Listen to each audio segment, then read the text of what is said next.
Hello friends, welcome back to my YouTube channel Study Career Point. I hope you all are doing well. So start करते हैं हमारी आज की class से। तो देखिए 12th नंबर का प्रैक्टिस सेशन आज आप लोगों का होने वाला है। इससे पहले 11 क्लासेस मैं आप लोगों की करा चुकी हूँ। जिन बच्चों ने ये क्लासेस नहीं देखी हैं, इन प्रीवियस ईयर के क्वेश्चन पेपर को भी ज़रूर देखें। काफ़ी कंप्लीट इन्फॉर्मेशन के साथ आपको चीज़ें बताई जा रही हैं। ठीक है, तो देखिए आज आपका 12th नंबर का प्रैक्टिस सेशन यहाँ पर करेंगे। इसके अलावा देखिए थ्योरी क्लासेज हैं आप लोगों की, हिस्ट्री, ज्योग्राफी और पॉलिटी की क्लासेस भी आप लोगों की चल रही है। बिल्कुल बेसिक से चीज़ें आप लोगों को कराई जा रही हैं।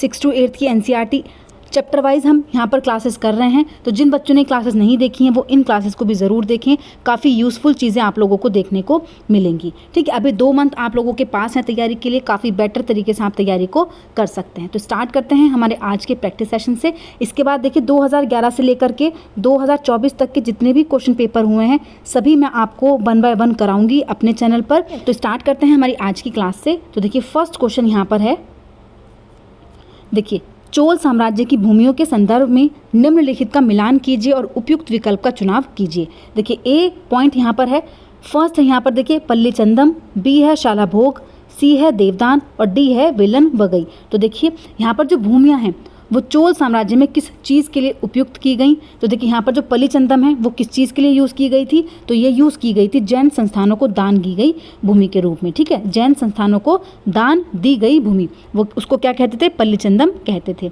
ठीक है, इसके अलावा देखिए शालाभोग, शालाभोग किस चीज़ को कहा जाता था, देखिए शालाभोग बोलते थे हम जो किसी विद्यालय के रखरखाव के लिए भूमि होती तो उसको बोलते थे हम शाला भोग। देवदान होता था मंदिरों को दान में या मंदिरों को उपहार में दी गई भूमि, और जो वेलन वगई होता था वो होता था गैर ब्राह्मण किसान स्वामी की भूमि। ठीक है, तो देखिए यहाँ पर जो सही करेक्ट पॉइंट हो जाएगा वो हो जाएगा ऑप्शन नंबर 2 जो आपका सही मिलान है। अब देखिए थ्योरी देख लेते हैं। देखिए भूमि के प्रकार हैं, ये सब चीज़ें मैंने आपको अपने नोट्स में कराई हुई हैं। देखिए भूमि के प्रकार हैं यहाँ पर, सबसे पहले आता है वेलन वगई। देखिए वेलन वगई किसकी है, गैर ब्राह्मण किसान स्वामी की भूमि। ठीक है, इसके अलावा देखिए जो नेक्स्ट है वो है ब्रह्मदेव। ब्रह्मदेव में क्या करते थे, ब्राह्मणों को उपहार में दी गई भूमि। नेक्स्ट है शालाभोग। देखिए शालाभोग किसी विद्यालय के रखरखाव के लिए भूमि। तो देखिए ये जो भूमि थी वो किस चीज़ के लिए, जो दान में दी गई भूमि थी। ठीक है, इसके अलावा देवदान, देखिए जो मंदिरों को उपहार में दी गई भूमि थी उसको बोलते थे देवदान या फिर तिरुनम मुकुटनी। ठीक है, इसके अलावा पल्लीचंदम, देखिए पल्लीचंदम जो होती थी वो जैन संस्थानों को दान में दी गई भूमि। तो देखिए जितने भी भूमि के प्रकार थे जो चोल अभिलेखों में भूमि के विभिन्न कोटियों का उल्लेख मिलता है वो सारी मैंने आपको यहाँ पर बता दी हैं। ठीक है, नेक्स्ट क्वेश्चन पर चलते हैं। देखिए नेक्स्ट क्वेश्चन यहाँ पर है, निम्न में से किस सुधारक ने मद्रास प्रेसिडेंसी में विधवा विवाह के समर्थन में एक संगठन बनाया था। तो देखिए मद्रास प्रेसिडेंसी में विधवा विवाह के समर्थन में एक संगठन बनाया किसने, ईश्वर चंद्र विद्यासागर ने बनाया था, स्वामी दयानंद सरस्वती ने बनाया था, वीरेशलिंगम पतल्लू ने बनाया था, फिर फोर्थ पॉइंट है राम मोहन रॉय। तो देखिए यहाँ पर कौन सा पॉइंट हो जाएगा जो आपका सही होगा, ऑप्शन नंबर 3 जो है वो यहाँ पर आपका बिल्कुल सही है, वीरेशलिंगम पतल्लू ने बनाया था। ठीक है, तो यहाँ पर ऑप्शन नंबर 3 जो है वो आपका बिल्कुल सही है। नेक्स्ट क्वेश्चन पर चलते हैं। देखिए नेक्स्ट क्वेश्चन यहाँ पर है, अभिकथन ए और बी निम्न में से किस महाद्वीप की विशेषताएं हैं। तो देखिए कौन से महाद्वीप की यहाँ पर विशेषताएं हैं। तो देखिए ए पॉइंट यहाँ पर है, यह महाद्वीप चारों तरफ से समुद्र और महासागरों से घिरा है। बी है कर्क, विषुवत और मकर तीनों रेखाएं इससे होकर गुजरती हैं। तो देखिए मैंने आपको अपने नोट्स में काफ़ी बार ये चीज़ें बताई थी। ठीक है, कि कौन सा ऐसा महासागर है, महाद्वीप है जो किस चीज़ से होकर, जिसमें ये दोनों की दोनों क्वालिटी हो, तो वो कौन सा महाद्वीप है। तो देखिए यहाँ पर जो आपका करेक्ट आंसर हो जाएगा वो है अफ्रीका। देखिए अफ्रीका एक ऐसा महाद्वीप है जो चारों तरफ से समुद्रों और महासागरों से घिरा है और जिससे होकर तीनों रेखाएं, जो कर्क, विषुवत और मकर रेखाएं हैं, वो तीनों ही रेखाएं होकर गुजरती हैं। कौन सा है, वो है अफ्रीका महाद्वीप। देखिए महाद्वीप की अगर हम बात करें तो देखिए पृथ्वी पर 7 प्रमुख महाद्वीप हैं। कितने हैं, 7 महाद्वीप हैं। ये विस्तृत जलराशि के द्वारा एक दूसरे से अलग है। ये महाद्वीप हैं एशिया, यूरोप, अफ्रीका, उत्तर अमेरिका, दक्षिण अमेरिका और ऑस्ट्रेलिया। और इसके बाद आता है आपका अंटार्कटिका। देखिए सारी चीज़ें मैंने आपको अपने नोट्स में कराई हुई हैं, तो इसलिए बोल रही हूँ मैं आपको बार बार। देखिए नोट्स वाली क्लासेस देखिए तभी आपको क्वेश्चंस अच्छे से समझ में आएंगे। फर्स्ट देख लेते हैं। देखिए जो एशिया का महाद्वीप है, विश्व का सबसे बड़ा महाद्वीप है एशिया का महाद्वीप। यह पृथ्वी के कुल क्षेत्रफल के 1/3 भाग में फैला है। यह महाद्वीप पूर्वी गोलार्ध में स्थित है, कर्क रेखा इस महाद्वीप से होकर गुजरती है। ठीक है, इसके अलावा देखिए अगर मैं बात करूं यूरोप महाद्वीप की, तो देखिए यूरोप एशिया में बहुत छोटा है। यह महाद्वीप देखिए एशिया से बहुत छोटा है। यह महाद्वीप एशिया के पश्चिम में स्थित है। आर्कटिक वृत्त इससे होकर गुजरता है। ये 3 तरफ से जल से घिरा है। अगर देखिए हम बात करते हैं अफ्रीका की, तो देखिए अफ्रीका एशिया के बाद विश्व का दूसरा सबसे बड़ा महाद्वीप है। देखिए दूसरा सबसे बड़ा महाद्वीप है। विषुववृत्त या 0 अक्षांश इस महाद्वीप के लगभग मध्य भाग से होकर गुजरती है। अफ्रीका का बहुत बड़ा भाग उत्तरी गोलार्ध में स्थित है। अगर आप पाएंगे कि यही एक ऐसा महाद्वीप है जिससे होकर कर्क, विषुववृत्त और मकर तीनों रेखाएं गुजरती हैं। देखिए सहारा का रेगिस्तान विश्व का सबसे बड़ा गर्म रेगिस्तान है जो कि अफ्रीका में स्थित है। ठीक है, तो देखिए यहाँ पर आपको पॉइंट मिल गए होंगे। देखिए फर्स्ट पॉइंट तो ये मिल जाता है आपको कि कर्क, विषुववृत्त, मकर तीनों रेखाएं यहाँ से होकर गुजरती हैं। इसके अलावा देखिए यह महाद्वीप चारों तरफ से समुद्र और महासागरों से घिरा है। देखिए सेकंड पॉइंट आपको यहाँ से मिल जाता है। विश्व के मानचित्र को देखिए, आप देखेंगे कि विश्व का सबसे लंबी नदी जो है, जो नील नदी है, वो अफ्रीका से होकर गुजरती है। देखिए काफ़ी इंपॉर्टेंट चीज़ें हैं जो अफ्रीका के महाद्वीप से रिलेटेड हैं, वो सारे पॉइंट्स मैंने आप लोगों को बता दिए हैं। इसके अलावा देखिए जो नेक्स्ट क्वेश्चन देखते हैं। देखिए नेक्स्ट क्वेश्चन है, जल संसाधन के बारे में निम्नलिखित कथनों पर विचार करें। ए पॉइंट है, पृथ्वी पर जल बढ़ाया जा सकता है लेकिन घटाया नहीं जा सकता। देखिए बिल्कुल गलत चीज़ है। जल बढ़ाया जा सकता है, घटाया नहीं जा सकता। जब यूज़ कर रहे हैं तो चीज़ें घटेंगी, तो ए पॉइंट तो यहाँ पर गलत हो जाता है। अलवण जल का केवल 2.7% जल मानव उपयोग के लिए उपयुक्त और उपलब्ध है। तो देखिए ये पॉइंट भी यहाँ पर बिल्कुल गलत है। सी पॉइंट है, लगभग 3.5 अरब वर्ष पहले जीवन आदि महासागरों में ही प्रारंभ हुआ था। तो देखिए ये पॉइंट यहाँ पर बिल्कुल सही हो जाता है। केवल सी पॉइंट यहाँ पर क्या है, सही है। थ्योरी देख लेते हैं। देखिए अगर जल संसाधन की हम बात करें तो देखिए जल एक महत्वपूर्ण नवीकरणीय प्राकृतिक संसाधन है जो यूज में लाया जाता है और क्या कहते हैं वो आता भी रहता है। ठीक है, क्या है, नवीकरणीय है। भूपृष्ठ का 3/4 भाग जल से ढका हुआ है, इसीलिए इसे जलग्रह कहना उपयुक्त है। लगभग 3.5 अरब पहले जीवन आदि महासागरों से ही प्रारंभ हुआ। देखिए सी पॉइंट जो मैंने आपका सही बताया बिल्कुल सही है यहाँ पर। यद्यपि आज भी महासागर पृथ्वी की सतह के 2/3 भाग को ढके हुए हैं जो विविध प्रकार के पौधे और जंतुओं को मदद करते हैं। महासागरों का जल लवणीय होता है और मानवीय उपयोग के लिए उपयुक्त नहीं है। देखिए अलवण जल केवल 2.7% ही है। इसका लगभग 70% भाग बर्फ की चादरों और हिमानियों के रूप में अंटार्कटिक, ग्रीनलैंड और पर्वतीय प्रदेशों में पाया जाता है। अपनी स्थिति के कारण ये मनुष्य की पहुंच के बाहर है और केवल 1% अलवण जल उपलब्ध है और मानव उपभोग के लिए उपयुक्त है। अब देखिए यहाँ पर क्या चीज़ लिखी हुई थी, जो पॉइंट यहाँ पर गलत हुआ। देखिए अलवण जल का केवल 2.7% जल मानव उपयोग के लिए उपयुक्त और उपलब्ध है। तो देखिए ये पॉइंट यहाँ पर क्या हो जाता है, आपका गलत हो जाता है। ठीक है, क्योंकि देखिए यहाँ पर जल केवल 2.7% ही है। ठीक है, और इसका लगभग 70% भाग जो है वो बर्फ़ की चादरों और हिमानियों के रूप में आर्कटिक, ग्रीनलैंड और पर्वतीय प्रदेशों में पाया जाता है। इसीलिए देखिए अपनी स्थिति के कारण ये मनुष्य की पहुंच के बाहर है। केवल 1% लवण जल उपलब्ध है और मानव उपयोग के लिए उपयुक्त। देखिए कितना, केवल 1%, ना कि 2.7%। ठीक है, 2.7% तो इन्होंने बताया कि अलवण जल केवल 2.7% है, लेकिन मानव उपयोग में कितना लाया जाता है, तो मानव उपयोग में 1% ही लाया जाता है। ठीक है, नेक्स्ट क्वेश्चन पर चलते हैं। देखिए यहाँ एक पॉइंट और था, इसलिए अलवणीय जल का पृथ्वी का सबसे अधिक मूल्यवान पदार्थ है। पृथ्वी पर जल न बढ़ाया जा सकता है और न ही घटाया जा सकता है। देखिए वहाँ पर क्या है कि बढ़ाया तो जा सकता है लेकिन घटाया नहीं जा सकता। जब चीज़ें यूज़ में आएंगी तो चीज़ें क्या होंगी, घटती भी हैं। ठीक है, तो इसलिए यहाँ पर क्या है, देखिए जल ना तो हम बढ़ा सकते हैं अपनी मर्जी से, ना ही घटा सकते हैं। ये सब क्या है, नेचुरल चीज़ें हैं। ठीक है, नेक्स्ट पॉइंट पर चलते हैं। देखिए नेक्स्ट क्वेश्चन यहाँ पर है, निम्नलिखित कथनों ए और आर को पढ़ें और सही विकल्प को चुनें। देखिए कथन ए दिया गया है, भक्ति संतों की रचनाएं अत्यधिक लोकप्रिय हुई। कारण आर है, इन संतों की अधिकांश रचनाएं क्षेत्रीय भाषाओं में रची गई थी और उन्हें आसानी से गाया जा सकता था। तो देखिए दोनों ही पॉइंट यहाँ पर बिल्कुल सही हैं और आर जो है वो सही व्याख्या कर रहा है ए की, क्योंकि देखिए जो भक्ति संत हैं उनकी रचनाएं काफ़ी लोकप्रिय हुई क्यों, क्योंकि उनकी जो अधिकांश रचनाएं थी वो क्षेत्रीय भाषाओं में लिखी गई थी जिनको लोग आसानी से गा सकते थे, पढ़ सकते थे। इसीलिए क्या हो गया यहाँ पर, देखिए जो आर है वो सही एक्सप्लेनेशन है ए का। ऑप्शन नंबर 1 जो हो जाएगा वो यहाँ पर बिल्कुल सही हो जाएगा। अब देखिए यहाँ पर थ्योरी देख लेते हैं। उत्तर भारत में धार्मिक बदलाव। देखिए धार्मिक बदलाव में 13वीं सदी के बाद उत्तरी भारत में भक्ति आंदोलन की एक नई लहर आई। देखिए जो भक्ति आंदोलन था उसका विस्तार हुआ। यह एक ऐसा युग था जब इस्लाम, ब्राह्मणवादी, हिंदू धर्म, सूफी संत, भक्ति और विभिन्न धाराओं ने और नतपंथियों, सिद्धियों और योगियों ने परस्पर एक दूसरे को प्रभावित किया। ठीक है, लोग अपने लिए नए व्यवसाय, नई नई भूमिकाएं खोज रहे थे। ऐसे लोग विशेष रूप से शिल्पी, कृषक, व्यापारी और मजदूर इन नए संतों के विचारों को सुनने के लिए इकट्ठे हो जाते थे और उनका प्रसार करते थे। अब देखिए अगर मैं बात करूं यहाँ पर, देखिए इनमें से कबीर और बाबा गुरु नानक जैसे कुछ संतों ने सभी आडंबरपूर्ण रूढ़िवादी धर्मों को अस्वीकार कर दिया था। तुलसीदास और सूरदास जैसे कुछ अन्य संतों ने उस समय विद्वान विश्वासों और पद्धतियों को स्वीकार करते हुए सबकी पहुंच में लाने का प्रयत्न किया।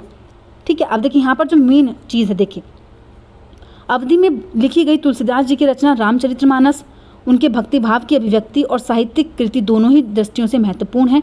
सूरदास श्री कृष्ण के अनन्य भक्त थे, उनकी रचनाएं सुरसागर। और देखिए बात करें हम सेकंड पॉइंट की, जो सेकंड पॉइंट यहाँ पर लिखा गया है, देखिए वो कहाँ से हम लोगों को देखने को मिलता है। तो देखिए इन संतों में अधिकांश का विशिष्ट अभिलक्षण यह है कि इनकी कृतियाँ क्षेत्रीय भाषाओं में रची गई थी और इन्हें आसानी से गाया जा सकता था। ठीक है, तो देखिए भक्ति की शुरुआत हुई, भक्ति की नई लहर आई और उसमें क्या हुआ कि इनकी रचनाएं इसीलिए ज़्यादा क्या हुई, फेमस हुई, क्योंकि वो क्या थी, क्षेत्रीय भाषाओं में रची गई थी और इन्हें आसानी से गाया जा सकता। तो देखिए दोनों पॉइंट यहाँ से मिल जाते हैं। ईश्वर में अनुराग जब आप चैप्टर पढ़ेंगे, जो मैंने 7th क्लास में आप लोगों को करा दिया है, उसी चैप्टर में ये चीज़ें आपको दी गई हैं। ठीक है, नेक्स्ट क्वेश्चन पर चलते हैं। देखिए नेक्स्ट यहाँ पर है सुल्तानाज ड्रीम्स की लेखिका कौन है। देखिए जो सुल्तानाज है उसकी लेखिका कौन है, पंडिता रमाबाई हैं, उमा चक्रवर्ती हैं, रुकैया सखावत हुसैन है या फिर इस्मत चुगताई हैं। तो देखिए यहाँ पर जो सही पॉइंट हो जाएगा वो कौन सा हो जाएगा, तो देखिए ऑप्शन नंबर 3 जो है वो यहाँ पर बिल्कुल सही है। रुकैया सखावत हुसैन के द्वारा लिखी गई है सुल्तानाज ड्रीम्स। ठीक है, तो ऑप्शन नंबर 3 जो हो जाएगा वो यहाँ पर आपका बिल्कुल सही हो जाएगा। नेक्स्ट क्वेश्चन पर चलते हैं। देखिए नेक्स्ट क्वेश्चन है हवाई जहाज उड़ाने के लिए समताप मंडल को क्या आदर्श बनाता है। तो देखिए समताप मंडल में क्या चीज़ें होती हैं ऐसी जिसकी वजह से हवाई जहाज जो होते हैं वो समताप मंडल में ही उड़ते हैं। तो देखिए ए पॉइंट यहाँ पर है बादलों से मुक्त होना। देखिए बादलों से मुक्त होने की वजह से ही जो समताप मंडल है उसमें हवाई जहाज उड़ते हैं, बिल्कुल सही है। मौसम संबंधी घटनाओं से ये मुक्त होता है, ये पॉइंट भी बिल्कुल सही है। इसके अलावा देखिए जो सी पॉइंट है विभिन्न प्रकार की गैसों से मुक्त होता है। देखिए गैसों से मुक्त होता है ये पॉइंट तो गलत है। इसके अलावा ए और बी पॉइंट बिल्कुल सही है। ऑप्शन नंबर 2 जो है वो यहाँ पर आपका सही हो जाएगा कि बादलों से मुक्त रहता है और मौसम संबंधी घटनाओं से क्या रहता है, मुक्त रहता है। अब देखिए अगर हम थ्योरी देखें, देखिए वायुमंडल की संरचना अगर हम देखते हैं तो वायुमंडल 5 परतों में विभाजित होता है। कौन कौन सी, क्षोभ मंडल, समताप मंडल, मध्य मंडल, वायुमंडल और बहिर्मंडल। क्षोभ मंडल की अगर हम बात करें तो देखिए यह परत वायुमंडल की सबसे महत्वपूर्ण परत है। इसकी औसत ऊंचाई 13 किलोमीटर है। हम इसी मंडल में मौजूद हैं, वायु में सांस लेते हैं।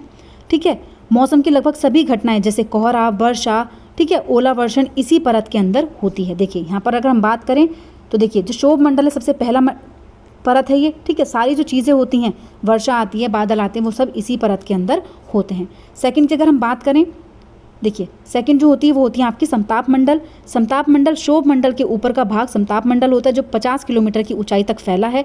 यह परत बादलों और मौसम संबंधी घटनाओं से लगभग मुक्त होता है। इसके फलस्वरूप यहाँ की परिस्थितियाँ हवाई जहाज उड़ाने के लिए आदर्श होती हैं। ठीक है, अब देखिए इसमें ओजोन गैस की परत होती है। यह परत सूर्य से आने वाली हानिकारक गैसों से हमारी रक्षा करती है। देखिए जो परत है, इस परत में जो ओजोन गैस होती है, ओजोन गैस की परत पाई जाती है।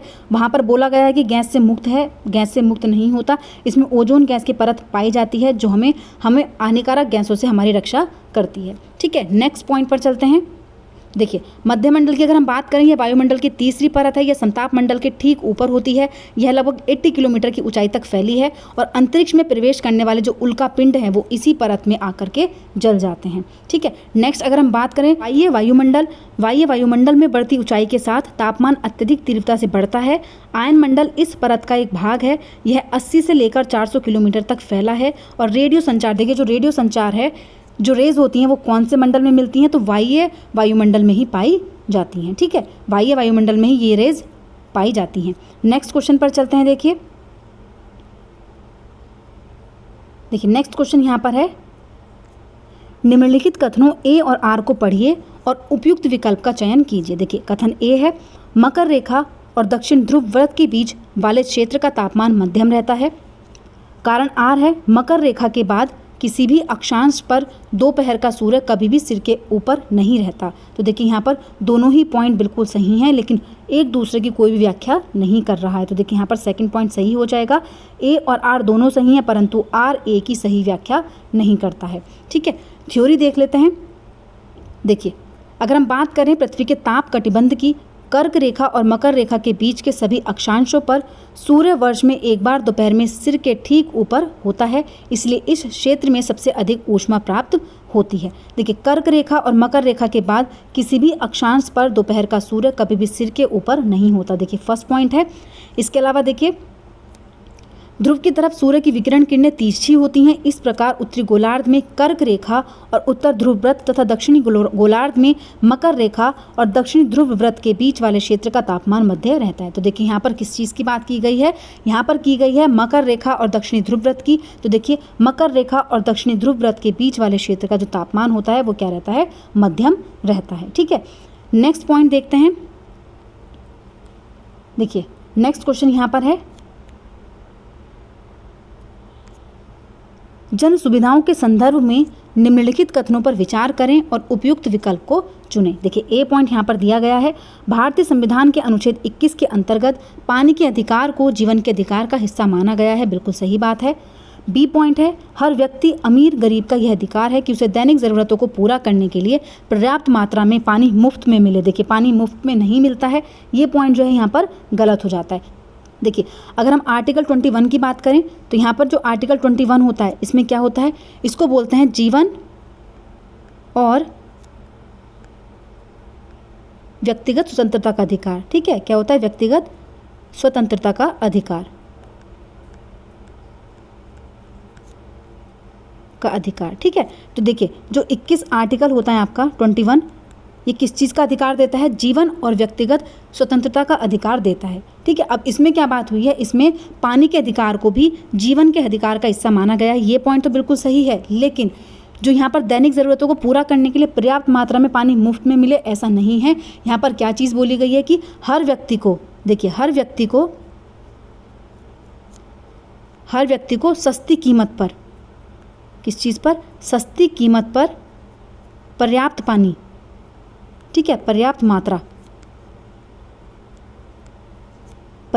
में पानी मिलना चाहिए। तो देखिए हर व्यक्ति को सस्ती कीमत पर पर्याप्त मात्रा में पानी मिलना चाहिए, ये चीज़ यहाँ पर लिखी गई है। लेकिन दैनिक ज़रूरतों को पूरा करने के लिए पानी मुफ्त में मिले ऐसा नहीं है। देखिए नेक्स्ट क्वेश्चन पर चलते हैं।